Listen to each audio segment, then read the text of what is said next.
Hello everyone, this is Divya and welcome to my channel dialectical girl. और आज की इस वीडियो में हम बात करेंगे ड्राफ्टिंग, प्लीडिंग एंड कन्वेंसिंग के एक और इम्पॉर्टेंट टॉपिक के बारे में, टेनेंसी डीड।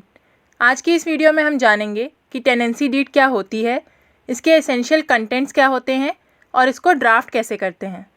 मैंने और भी कई इंपॉर्टेंट टॉपिक्स पर वीडियोस बनाई हुई है जो कि मोस्टली हर बार एग्ज़ाम्स में पूछे जाते हैं। तो अगर आपने मेरी प्रीवियस वीडियोस नहीं देखी हैं तो वो आप मेरा चैनल विज़िट करके देख सकते हैं या फिर मेरी प्लेलिस्ट में जाकर देख सकते हैं। और अगर आपको मेरी वीडियोस पसंद आती हैं तो मेरी वीडियोस को लाइक करिएगा, अपने फ्रेंड्स के साथ शेयर करिएगा और हाँ, मेरे चैनल को सब्सक्राइब ज़रूर करिएगा। तो चलिए बिना किसी देरी के ये वीडियो स्टार्ट करते हैं। तो टेनेंसी डीड की बात करने से पहले हम डीड के बारे में बात करते हैं। तो अगर हम कॉमन लॉ की बात करें तो डीड का मतलब होता है कोई भी रिटन इंस्ट्रूमेंट या फिर रिटन डॉक्यूमेंट जिसके थ्रू एक पर्सन दूसरे पर्सन को कोई भी राइट, इंटरेस्ट या प्रॉपर्टी ट्रांसफ़र करता है।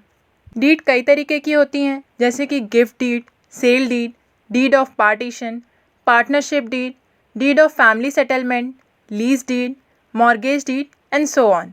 और उसी के रिलेशन में आज हम बात करने वाले हैं टेनेंसी डीड की। टेनेंसी डीड को हम रेंटल एग्रीमेंट भी कहते हैं और ये एक ऑफिशियल कॉन्ट्रैक्ट होता है एक प्रॉपर्टी के ओनर और टेनेंट के बीच, जो कि उस प्रॉपर्टी पर टेम्पररी पोजीशन चाहता है कुछ पीरियड ऑफ टाइम के लिए। टेनेंसी डीड को रेंट डीड और लीज डीड भी कहते हैं। ये जो रेंटल एग्रीमेंट है इसमें कुछ बेसिक डिटेल्स होती हैं। किसके रिगार्डिंग? जो रेजिडेंशियल प्रॉपर्टी है उसके रिगार्डिंग, उस प्रॉपर्टी का जो ओनर है उसके रिगार्डिंग बेसिक डिटेल्स होती हैं। जो रेंटर है यानी कि जिसको हम टेनेंट भी कहते हैं उसके रिगार्डिंग भी बेसिक डिटेल्स होती हैं। और कितने टाइम पीरियड के लिए वो प्रॉपर्टी रेंट पर दी जा रही है ये चीज़ भी उसमें कंटेंट होती है। और साथ ही में कि उस प्रॉपर्टी के ऊपर कितने अमाउंट ऑफ रेंट उस टेनेंट को पे करना है ये चीज़ भी उसमें मेंशन होती है। यानी कि जो एक रेंटल एग्रीमेंट होता है उसके अंदर ये बेसिक डिटेल्स मेंशन होती हैं। जो भी रेंटल एग्रीमेंट या रेंटल कॉन्ट्रैक्ट होता है वो स्टैम्प पेपर पर ड्राफ्ट किया जाता है। इंडिया में 2 टाइप्स के रेंटल कॉन्ट्रैक्ट्स होते हैं। पहला लीज एग्रीमेंट जो कि मिनिमम 12 मंथ्स के लिए होता है और ये स्टेट गवर्नमेंट द्वारा बनाए गए रेंट कंट्रोल लॉज के थ्रू गवर्न होता है। और दूसरा लीज एंड लाइसेंस एग्रीमेंट जो कि 11 मंथ्स के लिए होता है और ये रेंट कंट्रोल लॉज के जुरिस्डिक्शन के अंदर नहीं आता है। यानी कि ये जो रेंट कंट्रोल लॉज हैं जो कि स्टेट गवर्नमेंट द्वारा बनाए गए हैं उनके थ्रू गवर्न नहीं होता है। तो इंडिया में 2 टाइप्स के रेंटल कॉन्ट्रैक्ट्स हैं। पहला लीज एग्रीमेंट जो कि मिनिमम 12 मंथ्स के लिए होता है और ये रेंट कंट्रोल लॉज के थ्रू गवर्न होता है। और दूसरा लीज एंड लाइसेंस एग्रीमेंट जो कि 11 मंथ्स के लिए होता है और ये रेंट कंट्रोल लॉज के थ्रू गवर्न नहीं होता है। अब हम बात करते हैं contents of a rental agreement, यानी कि एक रेंटल एग्रीमेंट के क्या क्या कंटेंट्स होते हैं। तो जो कॉमन कंटेंट्स एक रेंटल एग्रीमेंट में होने चाहिए वो हैं लैंडलॉर्ड, टेनेंट या उनके एजेंट के नेम मेंशन होने चाहिए, प्रॉपर्टी का डिस्क्रिप्शन होना चाहिए, रेंट का क्या अमाउंट है यानी कितने अमाउंट ऑफ रेंट पे करना है वो चीज़ मेंशन होनी चाहिए, पेमेंट की ड्यू डेट्स मेंशन होनी चाहिए, ग्रेस पीरियड या लेट चार्जेस अगर हैं तो वो कितने हैं, कैसे अप्लाई होंगे वो चीज़ मेंशन होनी चाहिए, मोड ऑफ रेंट पेमेंट यानी कौन से मोड में जो पेमेंट है वो किया जाएगा वो चीज़ मेंशन होनी चाहिए। मान लीजिए कि 2 इयर्स के लिए कोई प्रॉपर्टी रेंट पर दी गई है, लेकिन अगर 2 ईयर से पहले हमें उस एग्रीमेंट को टर्मिनेट करना है तो उसके क्या मेथड होगा और अगर उस पर कोई चार्जेस अप्लाई करते हैं तो वो कितने होंगे ये चीज़ भी मेंशन होनी चाहिए। अगर सिक्योरिटी डिपॉजिट किया गया है तो उसका क्या अमाउंट है वो मेंशन होना चाहिए और कौन से अकाउंट में वो हेल्ड किया गया है ये चीज़ भी मेंशन होनी चाहिए। अगर लैंडलॉर्ड के थ्रू कोई यूटिलिटीज़ प्रोवाइड करी गई हैं टेनेंट को और लैंडलॉर्ड उनके ऊपर चार्जेस लगाना चाहता है तो वो चार्जेस कैसे डिटरमाइन होंगे ये चीज़ें भी मेंशन होनी चाहिए। अगर प्रेमाइसेस में कोई फैसिलिटीज़ टेनेंट को दी गई हैं जो कि वो यूज़ कर सकता है जैसे कि स्विमिंग पूल या सिक्योरिटी सिस्टम, तो इसके रिगार्डिंग भी चीज़ें मेंशन होनी चाहिए। रूल्स एंड रेगुलेशंस होने चाहिए किन चीज़ों के रिगार्डिंग, जैसे कि पेट रूल्स। अगर जो हाउस ओनर है वो चाहता है कि जो टेनेंट है वो कोई भी पेट नहीं पाल सकता है उस हाउस में, तो इसके रिगार्डिंग भी जो रूल्स हैं और रेगुलेशंस हैं वो इस डीड में मेंशन होने चाहिए।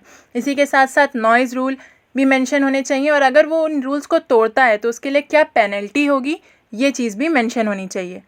पार्किंग से रिलेटेड भी चीज़ें मेंशन होनी चाहिए और अगर टेनेंट कोई रिपेयर रिक्वेस्ट करता है तो वो कैसे हैंडल की जाएंगी और इमरजेंसी रिक्वेस्ट के क्या प्रोसीजर्स होंगे ये सारी चीज़ें एक डीड में मेंशन होनी चाहिए। तो अब हम बात करते हैं इस टॉपिक के सबसे इम्पॉर्टेंट पॉइंट के बारे में कि टेनेंसी डीड को ड्राफ्ट कैसे करते हैं। तो हमने ये बात पहले भी पढ़ी कि जो भी रेंटल एग्रीमेंट या रेंटल कॉन्ट्रैक्ट होता है वो हमेशा स्टैम्प पेपर पर ड्राफ्ट किया जाता है। तो इस टेनेंसी डीड को हम स्टैम्प पेपर पर ही ड्राफ्ट करेंगे। तो सबसे ऊपर हम लिखेंगे डीड ऑफ रेंट। उसके बाद हम लिखेंगे कि ये डीड कहाँ पर करी जा रही है, कौन सी डेट पर करी जा रही है, और उसके बाद हम जो हाउस ओनर है उसका नेम, एज और एड्रेस मेंशन करेंगे। फिर टेनेंट का नेम, एज और एड्रेस मेंशन करेंगे। यानी कि सबसे पहले हम प्लेस मेंशन करेंगे जहाँ पर डीड की जा रही है। उसके बाद हम डेट मेंशन करेंगे, कौन सी डेट पर ये डीड की जा रही है। और उसके बाद हम हाउस ओनर का डिस्क्रिप्शन मेंशन करेंगे और टेनेंट का डिस्क्रिप्शन मेंशन करेंगे। तो इसको हम किस तरीके से लिखेंगे? This deed of rent is made at Lucknow. This is effective from 9/6/2023 between MC Verma, son of Shri R.C. Verma, aged 45 years, residing at 495 Nirala Nagar, Lucknow, hereinafter called the house owner of the one part, and G.C. Shukla, son of Shri K.V. Shukla, aged 35 years, residing at 15092/11 Aliganj, Lucknow, hereinafter called the tenant of the other part. The terms the house owner and the tenant, wherever they may occur, unless found repugnant to the context, hereinafter shall mean and include themselves and their respective heirs witnessed as follows. तो यहाँ पर जो hereinafter word use हुआ इसका simple सा meaning है like hereinafter call the house owner of one part, यानी कि जिन भी पर्सन का नेम हमने ऊपर मेंशन किया था, हमने मेंशन किया था MC Verma, son of Shri RC Verma. तो अब जब भी इस डॉक्यूमेंट में हाउस ओनर वर्ड यूज़ होगा तो वो इन्हीं को रेफ़र करेगा। यानी कि इस डॉक्यूमेंट में अब किसी भी प्लेस पर अगर हाउस ओनर वर्ड यूज़ होता है तो वो MC वर्मा को रेफ़र करेगा, और अगर टेनेंट वर्ड यूज़ होता है तो वो GC शुक्ला को रेफ़र करेगा। अब हम वेयर एज क्लॉज को मेंशन करेंगे। किसी भी कॉन्ट्रैक्ट में वेयर एज क्लॉज एक इंट्रोडक्टरी स्टेटमेंट होता है जिसके थ्रू जो रीडर होता है उसको कॉन्ट्रैक्ट के पर्पस के बारे में पता चलता है, कॉन्ट्रैक्ट में कौन कौन सी पार्टीज़ इन्वॉल्व हैं उसका एक जनरल आइडिया मिलता है, वो उस कॉन्ट्रैक्ट को क्यों साइन कर रही हैं, यानी क्या रीज़न है उस कॉन्ट्रैक्ट को बनाने का, क्या पर्पस है, कौन कौन सी पार्टीज़ इन्वॉल्व हैं। ये सारी चीज़ें मेंशन करने के लिए हम वेयर एज क्लॉज यूज़ करते हैं, क्योंकि एक इंट्रोडक्टरी स्टेटमेंट होता है किसी भी कॉन्ट्रैक्ट का। यानी कि हम इसमें ही इंट्रो दे देते हैं कि हमारा कॉन्ट्रैक्ट का पर्पस क्या है, कौन कौन सी पार्टीज़ हमारे कॉन्ट्रैक्ट में इन्वॉल्व हैं और वो इस कॉन्ट्रैक्ट को क्यों साइन कर रही हैं, यानी कि क्या रीज़न है उनका इस कॉन्ट्रैक्ट को साइन करने का। तो हम लिखेंगे Whereas the house owner is the sole absolute owner of A145 Indira Nagar Lucknow, यानी कि जो हाउस ओनर हैं वो मेंशन एड्रेस के सोल एब्सोल्यूट ओनर हैं। उसके बाद हम लिखेंगे Whereas the tenant has applied to the house owner for grant of tenancy onto him of the house situated at the above address for living accommodation, यानी कि जो tenant है वो अबव मेंशन एड्रेस पर जो हाउस है उसको रहने के पर्पस के लिए चाहिए, तो वो हाउस ओनर को अप्लाई कर रहा है उस हाउस को रेंट पर लेने के लिए। अब इसके बाद हम लिखेंगे now this deed of tenancy witness the following.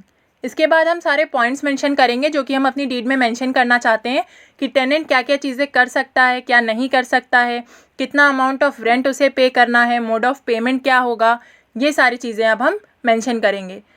तो सबसे पहला हम पॉइंट ये लिखेंगे कि ये जो टेनेंसी है ये कितने टाइम पीरियड के लिए की जा रही है और ये किस डेट से इफेक्ट में आएगी। तो हम लिखेंगे that the tenancy shall be initially for the period of 2 years with effect from 18 जून 2023। और इसके बाद हम ये भी लिखेंगे कि अगर हाउस ओनर और टेनेंट की म्यूचुअल कंसेंट होगी तो हम इस पीरियड को टाइम टू टाइम रिन्यू भी कर सकते हैं। इसके बाद हम सेकेंड पॉइंट में लिखेंगे कि जो टेनेंट है उसको कितना रेंट पे करना है, हाउस ओनर को या फिर उसके ऑथराइज्ड पर्सन को। तो हम वो अमाउंट ऑफ रेंट मेंशन करेंगे और कौन सी डेट तक उसे वो अमाउंट जो है वो पे करना होगा हम वो चीज़ भी मेंशन करेंगे।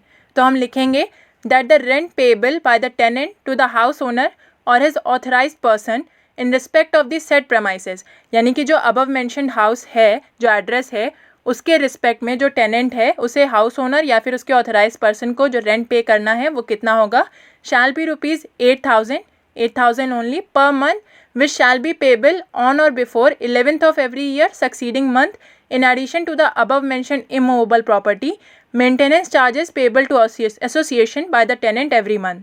तो सेकेंड पॉइंट में हमने क्या मेंशन किया कि जो टेनेंट है उसे कितना अमाउंट ऑफ रेंट पे करना है, किसको पे करना है, या तो हाउस ओनर को या फिर उसके ऑथराइज्ड पर्सन को, और कौन सी ड्यू डेट है उसका रेंट पेमेंट करने की, हम ये चीज़ें मेंशन करेंगे।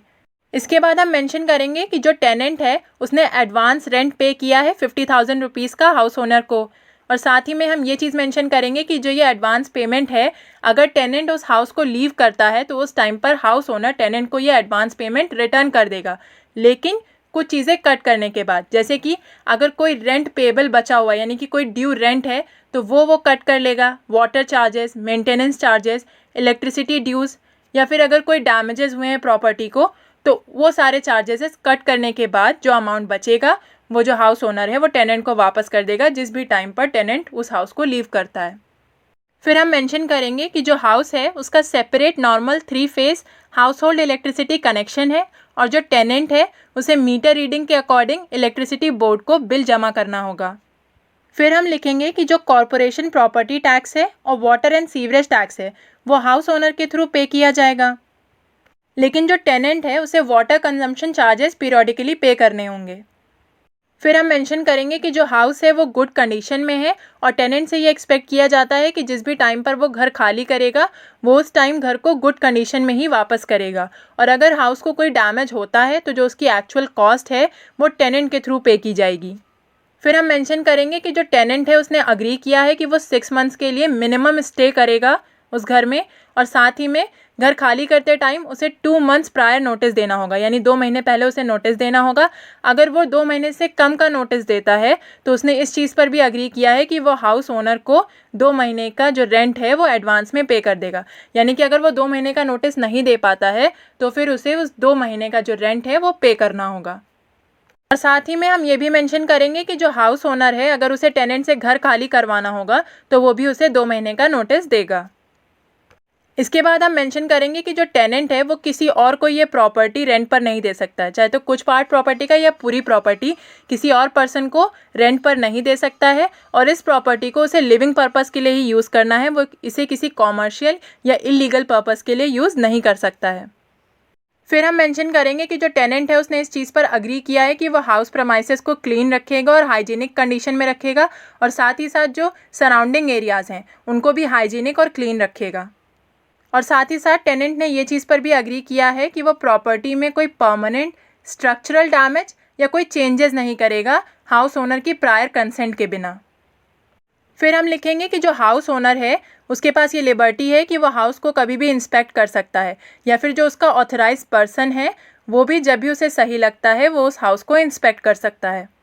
इसके बाद हम मेंशन करेंगे कि जो टेनेंट है उसने अग्री किया है कि वो घर में कोई भी पेट एनिमल नहीं पालेगा।